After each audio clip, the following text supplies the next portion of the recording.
Hello friends, one day exam maker में आपका स्वागत है। आज हम आपको भारत के संविधान से संबंधित कुछ ऐसे प्रश्न बताने वाले हैं जो आपकी परीक्षा में बार बार पूछे जाते हैं। बार बार ये प्रश्न रिपीट होते हैं। तो आपका पहला क्वेश्चन है, भारत के संविधान सभा के अस्थायी अध्यक्ष कौन हैं? तो इसका राइट आंसर होगा ऑप्शन सी, डॉक्टर सच्चिदानंद सिन्हा।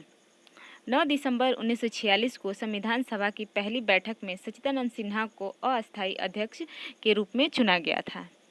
तो आइए देखते हैं आपका अगला प्रश्न क्या है। यहाँ 11 दिसंबर होना चाहिए था। 11 दिसंबर 1946 को किसको संविधान सभा का अस्थायी अध्यक्ष चुना गया था? तो आपका राइट आंसर होगा ऑप्शन ए, राजेंद्र प्रसाद। अगर आपको अस्थायी अध्यक्ष पूछेगा तो आपको डॉक्टर सच्चिदानंद सिन्हा को टिक करना है। अगर अस्थायी अध्यक्ष पूछेगा तो आपको राजेंद्र प्रसाद को टिक करना है। तो आपका अगला प्रश्न देखिए क्या है। भारतीय संविधान सभा के प्रारूप समिति के अध्यक्ष कौन थे? तो इसका राइट आंसर होगा डॉक्टर भीमराव अंबेडकर। इसका राइट आंसर होगा डॉक्टर भीमराव अंबेडकर। प्रारूप समिति में अध्यक्ष सहित कुल 7 सदस्य थे। आपका ये भी प्रश्न बनता है कि प्रारूप समिति में अध्यक्ष सहित कितने सदस्य थे? तो आप इसका राइट आंसर होगा 7। चलिए आपका अगला प्रश्न देखते हैं। भारतीय संविधान कब अंगीकार किया गया था? तो इसका राइट आंसर होगा 26 नवंबर 1949 को। इसका राइट आंसर होगा 26 November. Option D is right answer. अंगीकार यानी अपनाया गया था।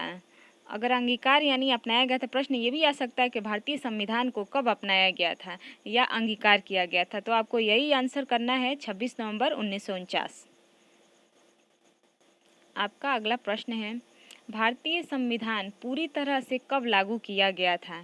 तो इसका राइट आंसर होगा 26 जनवरी 1950, यानी कि option B is the right answer. इसका आंसर अगर पूरी तरह से लागू पूछा जाएगा तो 26 जनवरी 1950 को टिक करना है, यानी कि अपनाया गया था संविधान सभा में, तो आपको 26 नवंबर 1949 को टिक करना है। आपका अगला प्रश्न है, भारतीय संविधान सभा का संवैधानिक सलाहकार कौन थे? तो इसका राइट आंसर होगा BN Rao. Option C is the right answer, BN Rao. आपका अगला प्रश्न देखिए क्या है। आपका अगला प्रश्न देखिए, संविधान के अनुच्छेद 1 में भारत को क्या कहा गया है? तो इसका राइट आंसर होगा ऑप्शन डी, राज्यों का संघ। भारतीय संविधान में अनुच्छेद 1 में कहा गया है कि भारत अर्थात इंडिया राज्यों का संघ होगा। अनुच्छेद 1 में कहा गया है कि भारत अर्थात इंडिया राज्यों का संघ होगा। आपका अगला प्रश्न है, विश्व का सबसे बड़ा लिखित एवं व्यापक संविधान किस देश का है? तो इसका राइट आंसर होगा Bharat. Option B is right answer. आपका अगला प्रश्न देखिए कौन सा है। लिखित संविधान की अवधारणा सबसे पहले किस देश ने पेश की थी? यानी कि लिखित संविधान की अवधारणा सबसे पहले किस देश ने पेश की थी? तो इसका राइट आंसर होगा फ्रांस।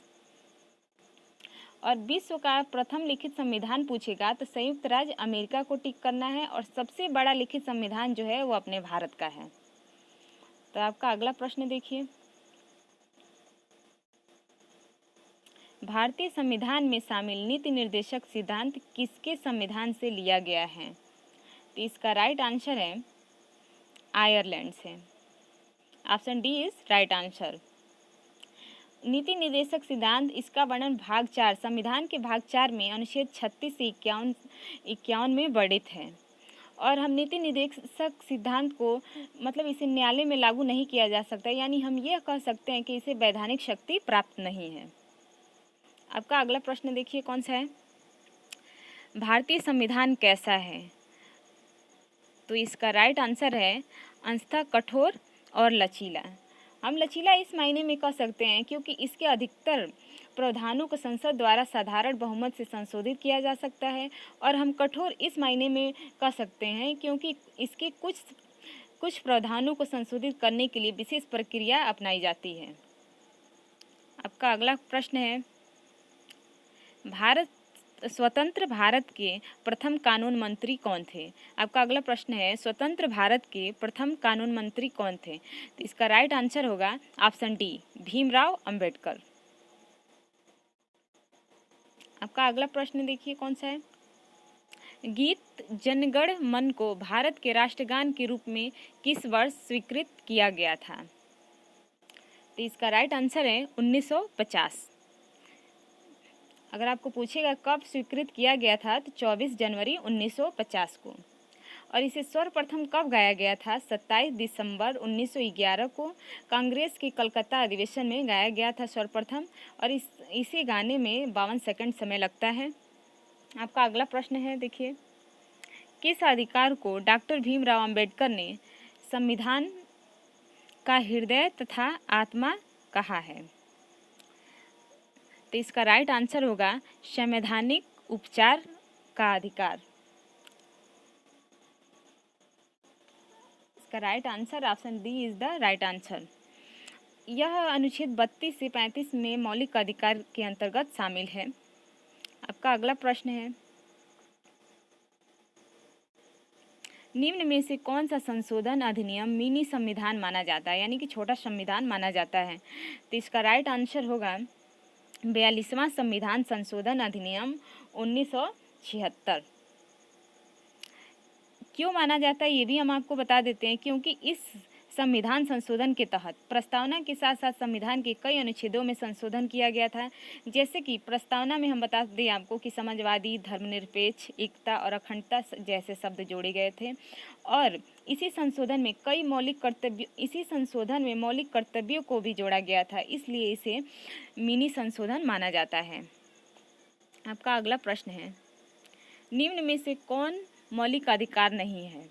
तो इसका राइट आंसर होगा संपत्ति का अधिकार।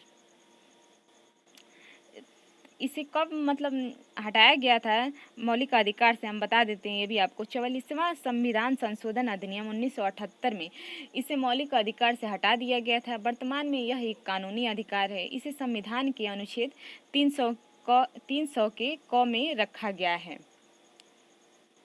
हम समानता का अधिकार भी बता दे रहे हैं कितने अनुच्छेद में आता है। अनुच्छेद 14 से 18 में समानता का अधिकार आता है। और शोषण के विरुद्ध अधिकार जो है शोषण के विरुद्ध अधिकार ये 23 से 24 अनुच्छेद में आता है। और धार्मिक स्वतंत्रता का अधिकार आता है 25 से 28 अनुच्छेद में आता है। आपका अगला क्वेश्चन है, हमारे देश में न्यायिक पुनरावलोकन की अवधारणा किस देश के संविधान से लिया गया है? तो इसका राइट आंसर होगा USA, यानी कि यूनाइटेड स्टेट ऑफ अमेरिका से। आपका अगला क्वेश्चन है, भारतीय संविधान में मूलभूत अधिकार किस देश से लिया गया है? तो इसका राइट आंसर होगा अमेरिकी संविधान से।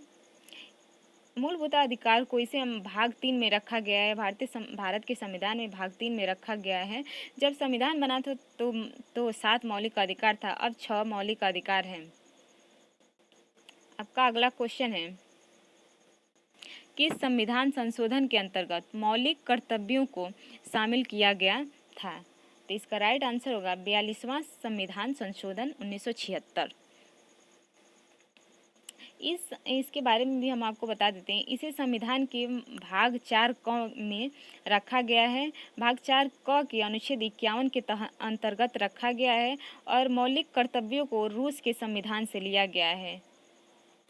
आपका अगला पॉइंट है, अस्पृश्यता यानी कि छुआछूत का अंत संविधान के किस होना चाहिए, किस क्षेत्र के द्वारा किया गया है? तो इसका राइट आंसर होगा अनुच्छेद 17। Option A is right answer.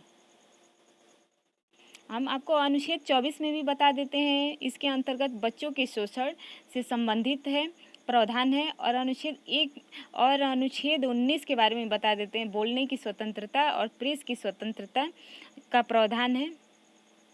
आपका अगला पॉइंट है, अगला प्रश्न है आपका, भारतीय संविधान के किस अनुच्छेद में राज्यों को ग्राम पंचायत के संगठन का निर्देश दिया गया है? तो इसका राइट आंसर होगा अनुच्छेद 40। अनुच्छेद 40 ग्राम पंचायत चुनाव लड़ने के लिए न्यूनतम आयु हम आपको बताते हैं 21 वर्ष होना चाहिए। विधानसभा के सदस्य के लिए 25 वर्ष न्यूनतम आयु होनी चाहिए। राज्यसभा के सदस्य बनने के लिए न्यूनतम आयु 30 वर्ष होना चाहिए। ग्राम पंचायत का चुनाव राज्य सरकार के द्वारा होता है। आपका ये भी प्रश्न बनता है। आपका अगला प्रश्न देखिए कौन सा है। पंचायती राज की त्रिस्तरीय समिति का गठन किसके द्वारा किया गया है? तो इसका राइट आंसर है बलवंत राय मेहता समिति। इस समिति की सिफारिश के अनुसार ग्राम स्तर पर ग्राम पंचायत, ब्लॉक स्तर पर ब्लॉक समिति तथा जिला स्तर पर जिला परिषद का गठन किया गया है। आपका अगला प्रश्न है भारत के राष्ट्रपति के निर्वाचन के लिए न्यूनतम निर्धारित आयु कितनी है? तो इसका राइट आंसर होगा 35 वर्ष। राष्ट्रपति के चुनाव का निर्णय सर्वोच्च न्यायालय करता है, यानी कि सुप्रीम कोर्ट करता है। और स्वतंत्र भारत के पहले राष्ट्रपति डॉक्टर राजेंद्र प्रसाद थे और ये लगातार 2 बार निर्वाचित होने वाले एकमात्र राष्ट्रपति थे। Thank you friends. अगर आपको हमारा वीडियो अच्छा लगा हो तो प्लीज़ लाइक करें, शेयर करें और सब्सक्राइब भी कर दें। धन्यवाद।